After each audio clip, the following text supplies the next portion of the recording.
Welcome, Pauline, to this session, not Power Monday, it's a Linda Vijana Initiative. We do this every first Friday of the month, and we often start at 8, between 8 to 9, that is the session, and we are pleased to have you. I reached out to Noel some few days back to help us with an excellent speaker, and she talked highly about you and told me that we are going to have the best. And so I will welcome you to. You can introduce yourself and the best way you know how, and then we move on. Linda Vijana was started by a gang of friends. That is Catherine here, myself, Noel, Gracie here, and some other people who are yet to join. And so we always share this just to help people also not to buy into the what is usually marketed. And I still remember that this initiative came from this particular topic because there was a year, I think 2020, when there was some statistics about Machakos or something where teenage pregnancy was doing what, and so people went there marketing all sorts of contraceptives, and they were using that as a way also to market abortion and all sorts of injurious things. And so we quite resonate with the topic, and we are pleased that you accepted to be with us. So karibu sana. Asante sana. I'm so grateful for this opportunity. And good evening, everyone. I can actually see my friend June also wanted to join. I had invited a few people, and I'm hoping they will join along the way. So I'm grateful for that wonderful introduction, and I hope I'll be able to deliver as expected, and of course, share the knowledge that I have and the learnings that I have gotten along the way. And indeed, we spoke with Noel, and I promised that I'll be here to share what I have tonight. So as a way of introduction, my name is Pauline Muriithi. First of all, I'm a child of God, and I'm so grateful for that privilege. And a mother of four, three young adults, they are boys, and one preteen. And I'm married to one male husband. It's good to mention that for record purposes. And True. so, yes, nowadays there are a lot of things that are happening in the world. So it's good to make that clear. So in this journey of life, as I've been doing many things, pursuing career, pursuing service to God and other things, I stumbled across a need that I sought to fill in the year, I think around just before COVID began. But prior to that, I was serving in church as a leader in the family enrichment ministry. And there was a deep need in my heart to reach out to women and to support women, maybe understand their role in creating value out of themselves in this world, or enabling themselves to achieve the potential that God put in them. And why am I saying that? On many occasions, as women, we have a lot of demands from the society, from the family, from the church, from all corners. Not to say that men don't have demands, but even the topic we are discussing today, of course, I know it affects both genders, but women are mostly the ones who are affected. So in the year 2023, towards the end of the year, we formed an organization called Women in the Marketplace. And Women in the Marketplace basically exists to empower the whole woman. It's not just women in business or women in careers. So such topics like what we are doing today is part of empowerment, because we want to bring strong families. We want to encourage women to become empowered emotionally, socially, spiritually, in all aspects of life. Because as we pursue economic empowerment, there are other things that affect us on a day-to-day basis. So unless we address those things, it becomes very hard to sustain even the empowerment that we achieve economically, or the freedoms that comes with economic empowerment. So before we formed the Women in the Marketplace, Initiative, or a CBU, it's a community-based organization registered. So I was working, or I've been working as a human resource professional. I'm a certified human resource professional. So in a nutshell, I believe that introduction forms the basis of the discussion today, or where I'm coming from and why I am here today. I believe by recommendation of one Catherine, who is my mentor. She talks a lot about teenagers. She's a teenagers mentor. And the topic of abortion, the topic of taking care of ourselves, the topic of use of contraceptives, the topic of sex among the youth and things like that are things that she speaks about very, very, very passionately, because that's her area of calling. So tonight we are looking at injurious remedies to teenage pregnancy. And one thing that comes to mind is when I was growing up and how it used to be perceived when you as a teenager, you got pregnant. It was such a taboo and an abomination. I remember one girl who became pregnant when we were doing a final exam in grade 8 or class 8 then. And it was terrible, terrible, terrible. Everyone thought like it was doom. We thought it was the end of the world. And of course, we know pregnancy doesn't come like in a cup of tea you drink and that's all. So when we talk about injurious remedies, it is not just things that have come today, because even back then, the teenage pregnancy was there. So people would always find a way of remedying this. But unfortunately or fortunately, the world has grown to a point where such things have become like normal. We talk about it very casually without knowing the implications or what it means actually to the families that are affected by these things and to the society at large. And I think the world has come in with solutions that, to most of us, especially Christians, it leaves a lot of pain and a lot of helplessness, so to speak, even as we seek solutions to these challenges. And so we begin by looking at asking ourselves, what is a remedy? And as I was doing my research, I saw a remedy is a medicine or treatment to a disease or to an injury.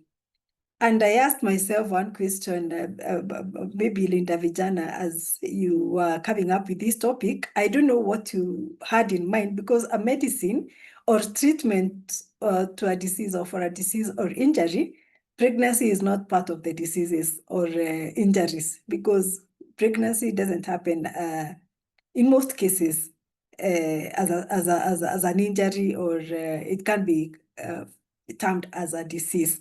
So when we talk of remedy to injurious, or rather injurious remedies to teenage pregnancies, what came to my mind is these remedies or solutions. Of course, teenage pregnancy, as we have discussed, is not a disease. Let's begin by understanding that. So as we talk about remedies, let's first think these teenagers who are becoming pregnant, because most people think teenage pregnancy affects only girls. And recently, as we were thinking about this topic, when I shared the flyer on a certain platform, one of the ladies asked me, and where is the boy child in all this? How does this impact the boy child? And I remember 2020, I had two boys, two of my children are twins. Immediately after COVID, when they went back to school, some of their peers or their classmates had children, and these are boys. It was in a boys' school. And so you can imagine, when you talk of injurious remedies, it is not only affecting the girl child, it is also affecting the boy child, because you can imagine now, the boy child who impregnated this girl, because most of the time it will be relationships that lead to these pregnancies, from one young child, a boy child, to a girl child, from one school, maybe high school, dating a girl from another high school. So they are all children aged between 13 and 19. So without even thinking so far about this challenge, it affects both male, it affects females, and of course now, as we look at the problem, it is a general problem that will affect the family and at large the community, even the churches where we go to. I was thinking about the remedies now that having understood what a remedy is and who these people who are affected as teenagers are, between 13 and 19, they are very young people who cannot even make decisions on their own. So you find at times the people who maybe help them look for these remedies may not even be their peers. At times it could be their peers, of course, but it would be either an adult, it would be either some maybe the person responsible for the pregnancy, in that case, maybe another child, a teenager, for example. And so when we think of these injurious remedies, the pain they cause, it goes beyond just removing the baby or the fetus, killing, which for a Christian, actually, it's killing. It goes beyond, because there will be other implications of the things that we are trying to prevent, or the challenges that will come as a result of what we are trying to prevent, that will have a long-lasting implication or impact. So I kept thinking, why do these children go through these things? Why these remedies? And from a Christian perspective, I kept feeling that, or I think it is a way of concealing or protecting ourselves. So we think, especially as women, because once you've maybe flashed out or done whatever you've done, for example, you're pregnant and you want to do away with this baby, unfortunately, or what happens is that you can never find peace with it. Because as a Christian, I know one thing that I was taught from when I was very, very young, and this does not only affect Christians, even other religions, they will always say this, that once you have done such a thing, you will never get away with it, because your mind will always remind you. You cannot clean your mind from the fact that you did these things.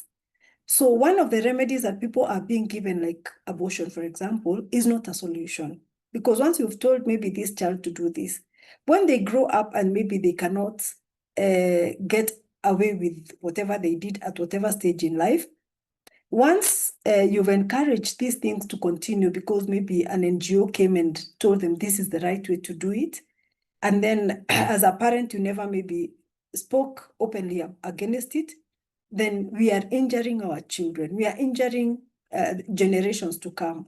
We are doing that which is not right. And I stand confidently to say that it is very wrong to advise children to seek these remedies, which will have injuries not only to themselves, but even to the society.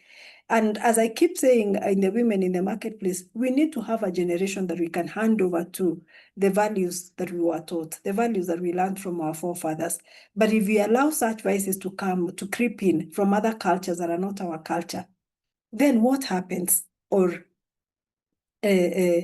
how do we get about to move on with life like it is business as usual?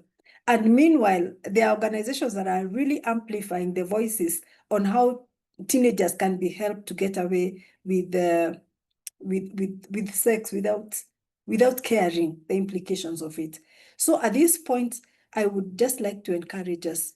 We need to speak up and tell these young ones that the best way you can prevent yourself or protect yourself is through abstinence. Because once you abstain, there's no, of course, people will look at you like you do not know, maybe when in shamba and things like that. But there is a great value to it. There is a great benefit to it, because these remedies that are being given by the world, the solutions that are being given by the world, are just temporary. It will just leave you maybe feeling okay at the beginning. And then after that, in the long run, it causes a lot of pain, a lot of pain. And so I would like us to go down, maybe to break down a few of the remedies that the world is giving these teenagers. And one of them is, like I've mentioned time and again, abortion. When a child of 13 years or 14 years or 17 years find themselves pregnant, and the first thing we run to is abortion. And by abortion, I mean removing or deliberate termination of human pregnancy. Actually, one definition I saw, it says early termination of pregnancy. So this termination, I think is a very tough word to mean eliminating, completely eliminating. And you think, as a human being, if I, Pauline, was maybe aborted or flushed out when I was in my mother's womb, what would have happened? Every time I think about it, because whatever I'm doing today, it wouldn't have happened if somebody assumed that I wasn't maybe born in the right way or the right time or something like that and flashed me. But I'm grateful to God that I'm here today. Even for us who are in this panel, just think about it. In case maybe, because some of us in this world or in this platform, probably you are also maybe your mom was a teenager maybe when she gave birth to you. But it is so easy to imagine that our daughters and our young boys, when they get to that stage where they're having this challenge, then we just tell them to abort and move on with life. It is very, very, very disheartening to even see these NGOs and other organizations that are encouraging such vices, because the implication is so much. So, sorry, I got distracted a bit. The other thing that, still on abortion, sorry, it's the different practices that people are doing. Another day, somebody told me that they use some chemicals or some concoction. So you just mix some herbs and you terminate. And I was just wondering, the implication of these things to the liver, to the kidney, to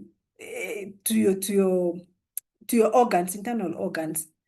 Do the doctors really care that even some of the things that are being used to procure such abortions, they are not good or safe?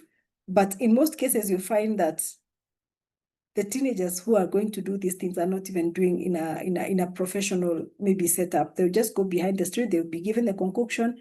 And recently, I remember someone telling us, or even given some a mixture of, I don't know, some very acidic thing. So you imagine what that thing is doing to the body of this young teenager. And let me tell you, friends, if we don't amplify the voices against these things, it is not only going to have an implication to the children's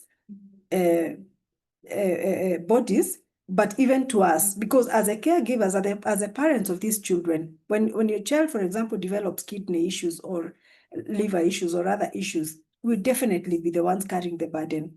So it is such a huge discussion that we should have openly without fear. And because we want to secure the future of our children, that's why we take them to school. That's why we always are there for them, maybe buying clothes and doing everything else, until we remove that mentality of we can easily get away with sex, and they say it is safe. It is maybe safe sex or safe days and things like that the world is teaching them. Unfortunately, we are losing it. So I would encourage and call on every person who is supporting life or believing in life to just discourage some of these things that the organizations and other people are propagating. We need to amplify the voices so that even as they say, it's my right, it's my choice, it's my whatever, let's just have a voice also to tell the world that these children who cannot decide for themselves, because some of the things that we can't do, like for example, if I am a driver, I can't give my child who is 13 the car to drive simply because I feel they are grown-ups or they are mature enough. In the same manner, let's just be there to counsel them and to encourage them and to discourage and to speak about it openly. Because if you don't speak about it openly, they'll be told. And other people who are telling them are misleading them. And they are going to make wrong judgment without their knowledge. So what does some of these things do? And before we look at what these things do, let's also talk about contraceptives. So many children have access to contraceptives today. And what shocked me is like 2 months ago, I heard something that really shocked me, that some university students are even at the age of 19 and maybe early 20s, they're even trying permanent family planning methods, which is such an unfortunate incident, because this child, maybe in their early 20s or even 19 or 18, if they go for that family planning that is permanent, it is not to encourage maybe the other family planning methods, but I'm just imagining that family planning method that is permanent. How are you going to get over it maybe when you get married and you cannot have children? Or for example, worse still, if you use maybe this hormonal family planning method at 18, by the time you're 30 or 25 or whatever, your body is already so interfered with that you cannot have the normal process the way God created it.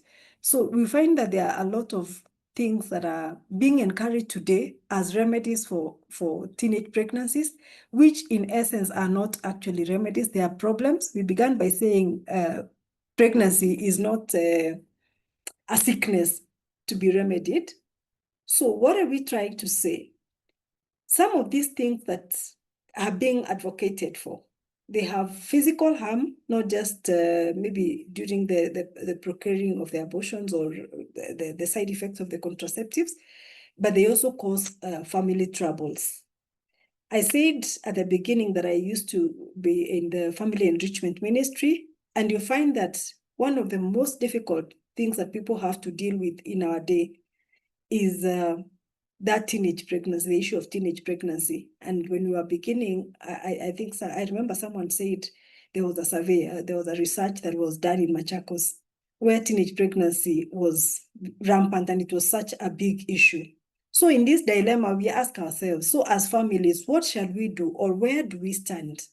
And so I want to pause here and maybe ask ourselves a question. If you came across maybe a teenager, or if a teenager came to you and asked you a question, what would be the best idea, maybe a solution?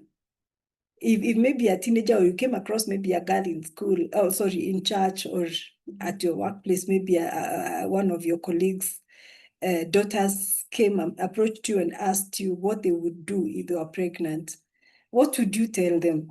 I just want to pause here so that I can ask that question to ask. Just put it on the chat, what you tell them, what you think would be a good answer, and then we shall continue.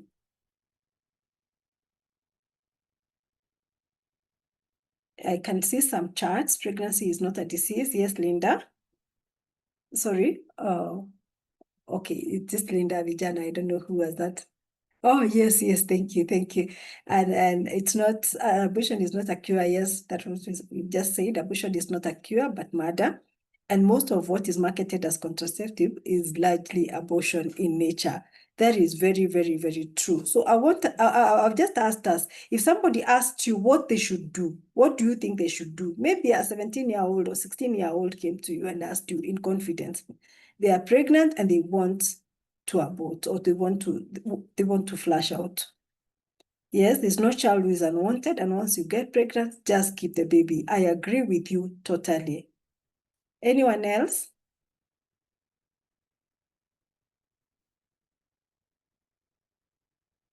Yes, sure. Let's keep the comments and questions coming. And so what I want to just shout at this point is that it is true. If in case it happens, let's encourage these children to keep the baby, because if they abort, then unfortunately it's going to be a problem, not just now, but even in future. So we are saying it affects the family. This child who comes to me and asks me what they should do, for example, a niece of mine or a friend's daughter, I would just encourage them to keep the pregnancy, because keeping the baby means so much. And just a few days ago, I was listening to a video of somebody who tried to abort and it didn't work out. And today she says that the daughter is a very renowned person. Of course, I don't know who the daughter is, but she says a renowned person who is causing a lot of influence and impact in the world. So you can imagine if such a person did that. I also want to encourage us that we need to speak to our children about the values of maybe staying off sex before marriage. I know it's not spoken about so much nowadays, but we can encourage our children to just abstain. And in the worst case, or the worst or the most unfortunate thing happens and they are pregnant, let them keep it, because once they keep it, then we'll never know who the child will bring. And let as parents be there to to embrace these children, because the reason why they go for those advices is just out of fear. And we also contribute by trying to conceal the sin or conceal the event, whatever happened. So as we try to conceal the sin, the book of Proverbs 28:13 says, whoever conceals their sins will not prosper. So we talk of empowerment, but we forget some of these things that affect our empowerment or our growth and development. So let us not conceal it once it has happened. We just encourage the children to speak up, but at the same time, let us amplify the virtues or the best way to keep off these things that will lead to the unfortunate incidents of pregnancies. But in case it happens, let's encourage the children to just hold on and support them along the journey. There are organizations that can work with us or with the parents and the children of such age in case it happens.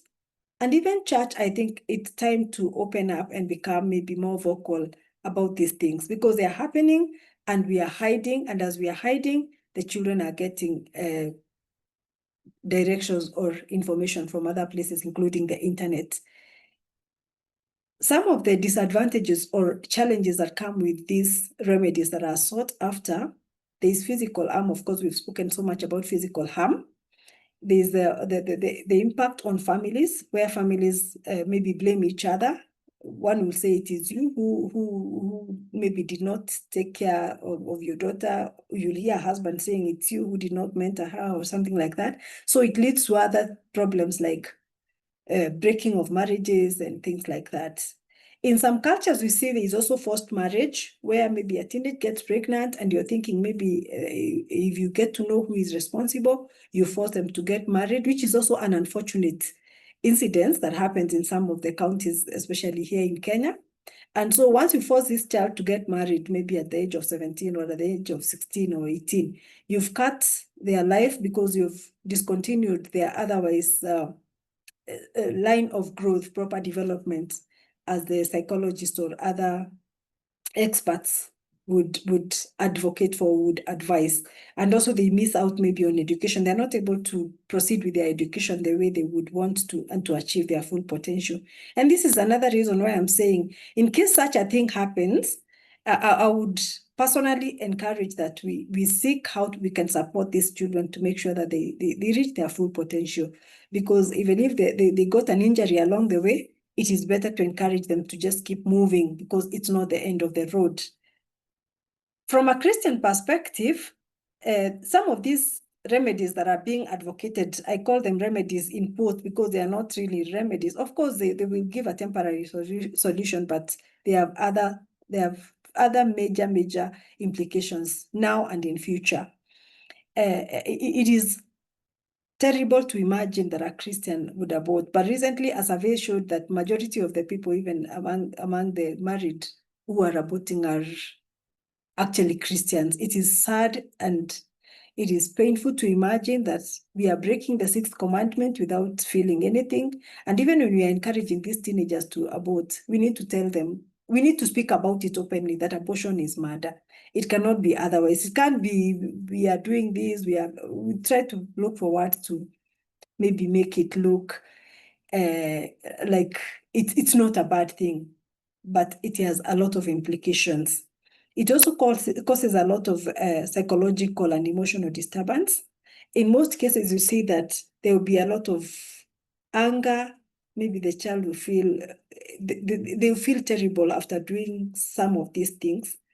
It has a lot of psychological and emotional disturbance, which is part of the issues that teenagers have to deal with, especially when they go through such things, including mental illness, where maybe you'll always be in denial, grief. Of course, there will be the pain of the loss of the child, as much as maybe you would want to imagine nothing really happened. But for this child, they'll live with that guilt and feeling of denial. So what should be done instead? I just had a conversation with a friend of mine the other day, and we were talking about, it came as a result of somebody who asked on behalf of their niece who is carrying a pregnancy, and they were feeling so bad because she's from a very poor background and she can't find anybody to host her or to keep her when she's pregnant, and she can't go home to say such a thing. So, and I was just telling this lady to encourage the niece to openly discuss about it, because otherwise, if they just hide themselves, it's going to continue haunting them and making them feel like they've sinned beyond repair, and no one really understands. And of course, some of these things happen maybe as a result of rape or even other terrible occurrences that we wouldn't even want to talk about. But I was encouraging this lady, and I would encourage us tonight to have open dialogues, have open conversations about sex with these teenagers. Talk to them. Talk about these contraceptives and the vices and other vices, disadvantages of using these things early. Let us not wait until they have Googled and found information and decided to do, because the avenues that our children are accessing with information at this day or in this day and era, they get information from the internet, they get information from their friends, they get information from the television, they get information from all over. And the worst is the mobile phone, because whether it is yours or the house helps or whoever, they will just have access to this information. So let us normalize having conversations, open conversations and dialogues with our teenagers and telling them these things are wrong. Also, we need to have access to support in case of the unfortunate incidents. Some of us do not know, like I would confess here openly that I just learned of some of the centers recently that support in case of a teenage pregnancy or these young ones who do not know where to go in case it happens. Another thing that I would encourage is psychosocial support and counseling. Seek professional counseling on your behalf, even as a parent, or on behalf of the child in case it happens, so that you are not alone. Because unless we continue, unless we openly speak about these things, people will think that it is the worst thing to have ever happened, and you will hide. And as you hide, it's also having a psychological, or rather, toil on your psychology as well, or psychological impact. We also need to encourage these young girls and boys to continue with their education, even as the child is being taken care of, either by the parents if they can manage. If they can't, and after the break, maybe once the child has taken the break, encourage them to continue with their education so that they don't see like the end of life. And in most cases, you find that such children, if they don't maybe get a proper support, they end up getting other babies even before they are mature enough or strong enough economically to be able to take care of them. So we encourage them to continue with education and help them to navigate this path. Engagement with parents and the community, like what you're doing, Linda Vijana, I really like this, because unless we become non-judgmental, then it becomes so hard for the teenagers to even know how to navigate. So they will just go for these remedies because they do not have any other way out. And so when we speak about it openly and not being judgmental, then we give room for dialogues that are constructive. Another thing maybe that I would encourage us is to speak to our children that God is a merciful God. If they repent, God will embrace them. He will be compassionate. He will show them the way. He says is the life. He will give them life and life abundantly. And this life includes even recovering all what they lost during that period of that happening. Finally, as I come to the end of this presentation or the sharing about some of these remedies that we've discussed about, I would like to encourage us to reach out to some of these organizations. Maybe you can check them out and maybe get the contact, so that in case you're having your forums, or maybe you come across such teenagers who have been impacted by early pregnancy, you can reach out to these organizations. There's Pregnancy Crisis Ministry that is run by Nairobi Baptist on Ngong Road. Secondly, there's Protect Life Movement Trust, National Shelter Secretariat. And fourth one is Charity Sisters of Mother Teresa. These organizations are open in case you come across maybe teenagers who are struggling and they do not know how or where they should go to, please encourage them so that we can also have these voices loud and clear. The way these other people are speaking openly about abortion and about safe use of contraceptives among the youth, we can also be open to speak about the support we are giving them, not in a way to encourage them to start carrying babies early, but in case it happens, then there is no child that is unwanted, as one of us said. Every child has a purpose, and their purpose shall be achieved, as Jeremiah was told by God in Jeremiah chapter 1. Allow me to end there, unless there's a question. I'll be happy to answer, and I believe that we have learned something. Thank you very much. Yes, anyone with a question or comment on the same? Yes, Yeah. yes. Yes, I Catherine. would like to hear what Pauline has to say in a question that one is asked when you're advocating for life. What if it was rape? I didn't get to see who asked the question. Catherine. It's Oh, Catherine. Catherine. Thank you, Catherine. Thank you for that question. Yes, I have had that question many times, but I usually am of the opinion that in case you get pregnant through rape, keep the baby. Because, of course, it's very painful. And at times, especially where maybe it is maybe many men involved or something like that, it is very, very painful.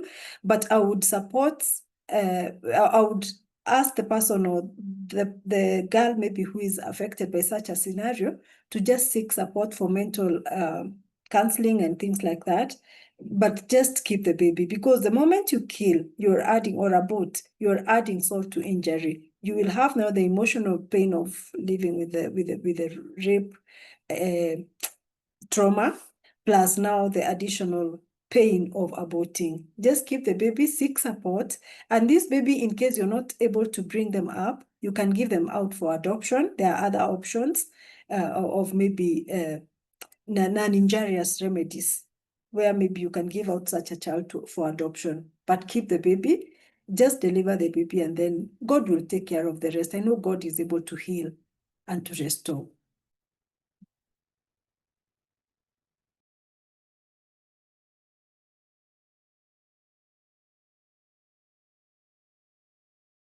Any other question? I think that's an excellent answer. The baby is not the problem, whatever the case. By the end of the day, the baby is not the problem. So you don't punish an innocent person for the guilt of somebody else.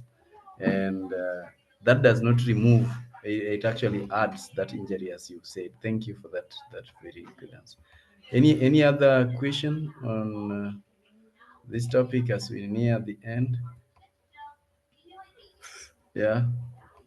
So as you asked from the beginning, it's not a disease. One of us, Dr. Karanja, uh, kept insisting that pregnancy is not a disease. And so many of the things that people propose, uh, uh, including termination, this is what we define abortion as uh, premature termination of pregnancy.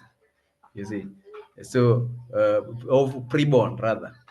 It's the killing of preborn, which is wrong, which is morally wrong, ethically wrong, and living with that guilt for years will not remove that problem of it was rape or whatever. How it came is inconsequential. The other thing that people talk about is choice. Maybe you can comment on that. My body, my choice. So they have a choice to get the pregnancy and also to terminate. I don't know, maybe because they don't talk about the choice when people are getting it. They only talk about choice when people are killing it. And it's selfish. It is very selfish. Yeah. Do we have another question or comment as we close? We have 5 minutes max, within which also I will call uh, for maybe Gracie. Maybe you can. There seems to be no question. You can pass a vote of thanks on our behalf, and then Kathleen can close it with final remarks and maybe pray.